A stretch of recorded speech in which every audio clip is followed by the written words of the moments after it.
button. Sorry, that was my fault. Sorry about that. And anyway, sorry about that, everybody. Hold on a second. Okay. So anyway, you get the picture. You've heard the speech before anyway, so I apologize for it not working, but you get the picture.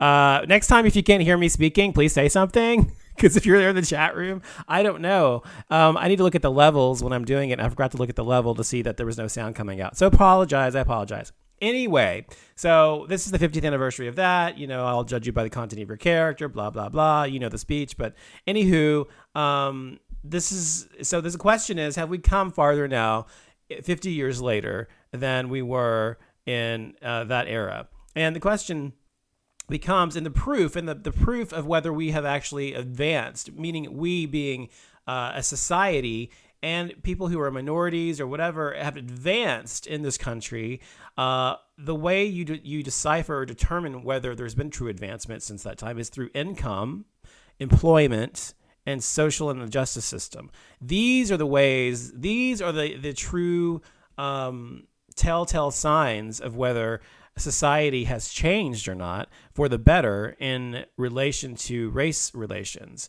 So the question is, are we better off now than we were then? And so we're going to look at this from 4 different standpoints. As I said, income, employment, socialism, or not socialism, sorry, social views, and then the justice system.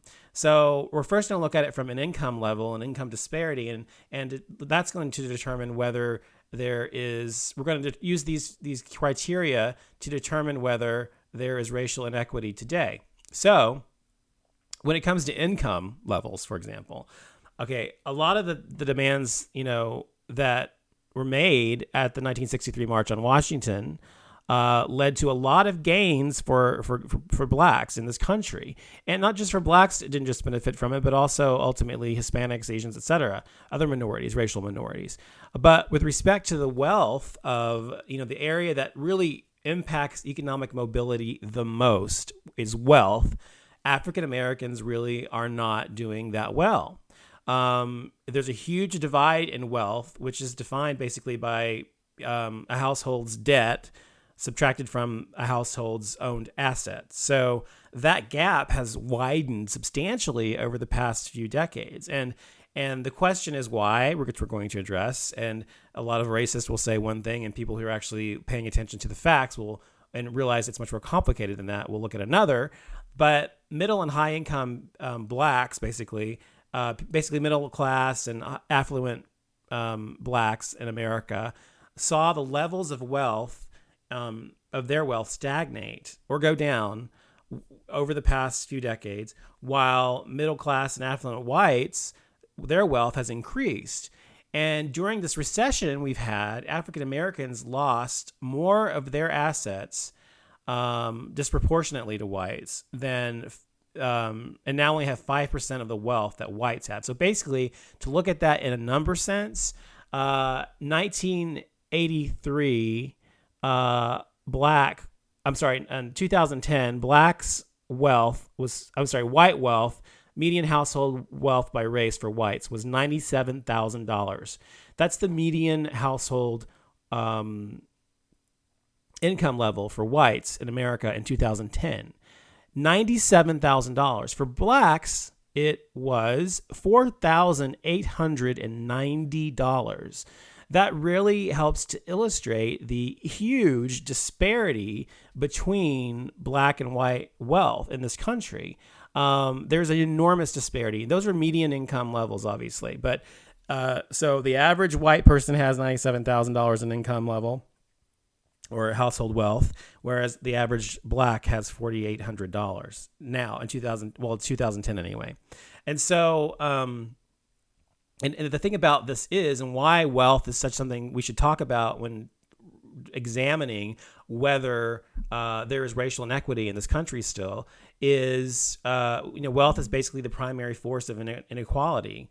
Over the past 50 years, there's been decades and decades and decades of direct discrimination and segregation that have limited African Americans' ability to accumulate wealth, to transfer to their families at a rate that's comparable to white Americans. So do you see what I'm saying? So basically, for example, because of the discrimination that happened for decades and decades and even hundreds of years before, and segregation and everything else happened before African Americans got quote unquote civil rights in this country.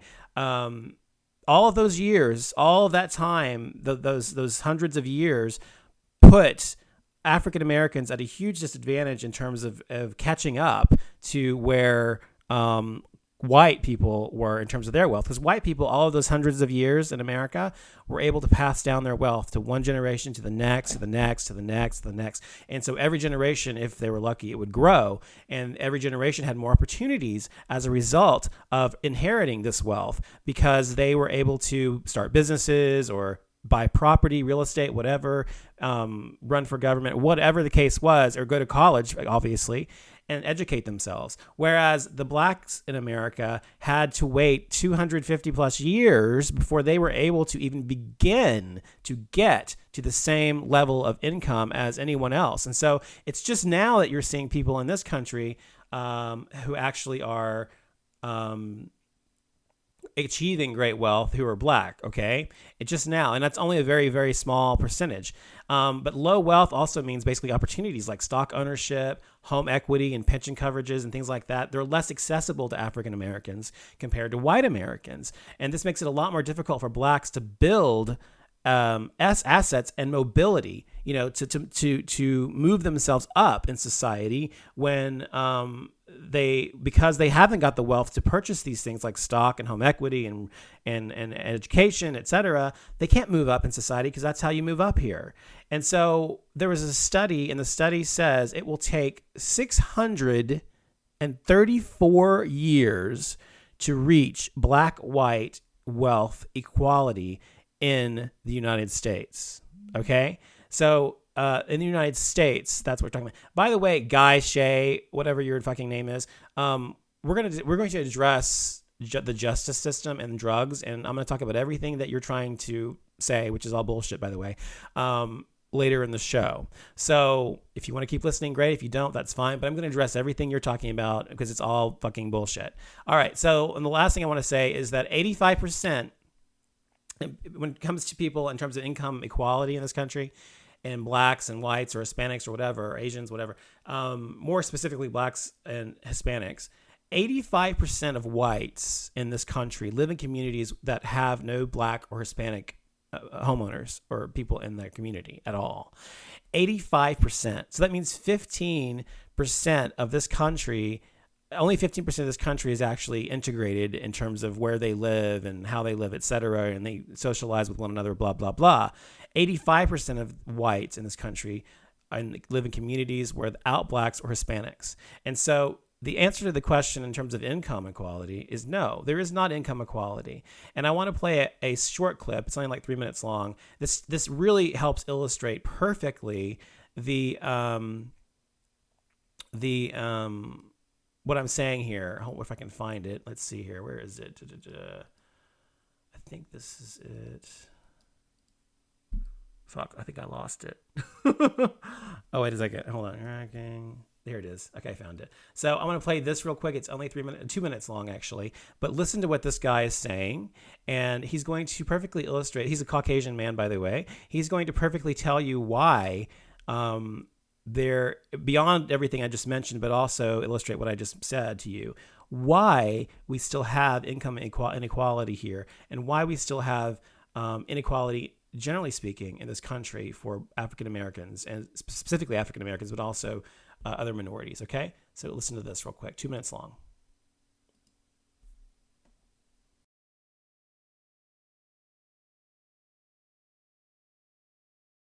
A piece, I think it was in the New York Times, right after or right before the election, where he said that, basically racism is not a problem anymore because when white folks get to know black folks, well, their biases and their fears subside. Now, number one, I'm not sure that's true. But secondly, even if it were true, the truth is, given the history of racism, spatial segregation, residential isolation, the fact that 85% of white folks live in communities with virtually no people of color around, even if he were right, it wouldn't matter because most white folks won't get that opportunity to actually form close, intimate friendships or connections with people of color. And unfortunately, if It isn't happening. The only way we get to know folks of color is via media.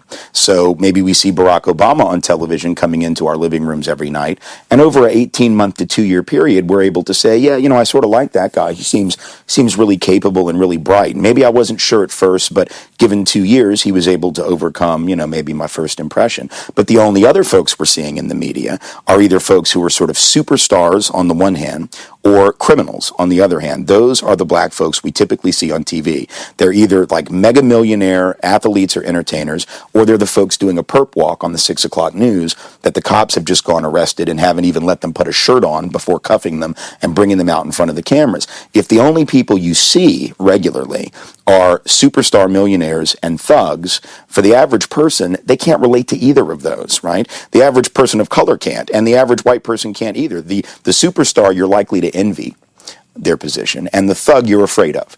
And envy and fear are not particularly good human emotions upon which to base some personal connections or intimate relationships. So I think that's what we're dealing with. Barack Obama or Bill Cosby or Oprah Winfrey or a handful of people of color, we're able to get to know them, or at least we think we know them, via media. But for average everyday white folks and for average everyday black and brown folks, the ability to really get to know each other and overcome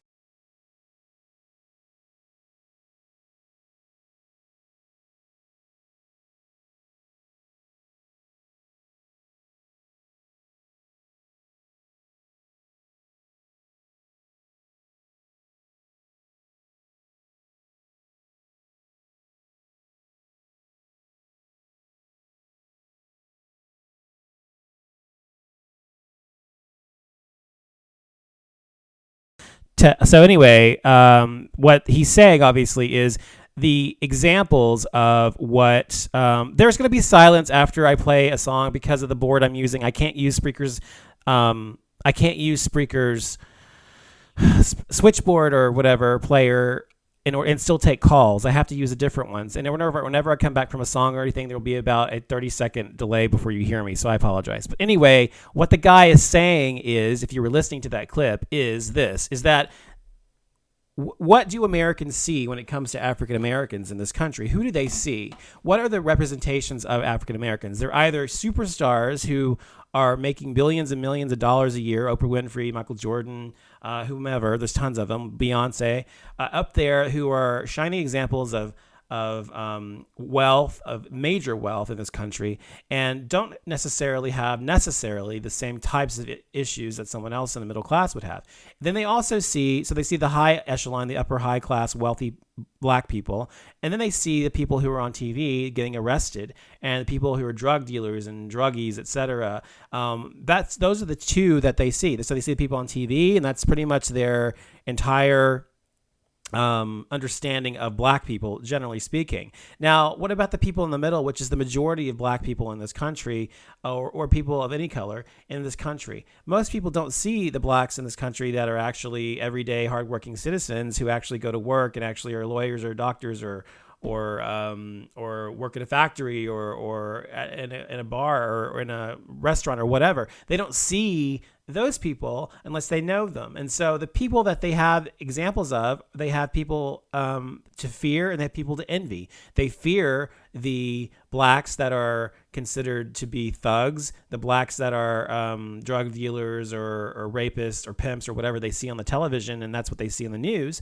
They fear those blacks, and then they envy the other blacks, the blacks that are at the top of the heap, that they'll never be themselves. Most people in this country will never be. So fear and envy, as the guy was saying, neither one of those are positive emotions or positive feelings towards a race. And so if that is the preponderance of what you know about a particular race, fear and envy, and those are the messages that you are continually being shown and that you're continually being bombarded by, then yeah, it's quite likely that you're going to fear and or envy black people.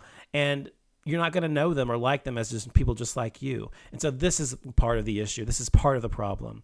So next up, we're going to talk about employment. And I saw that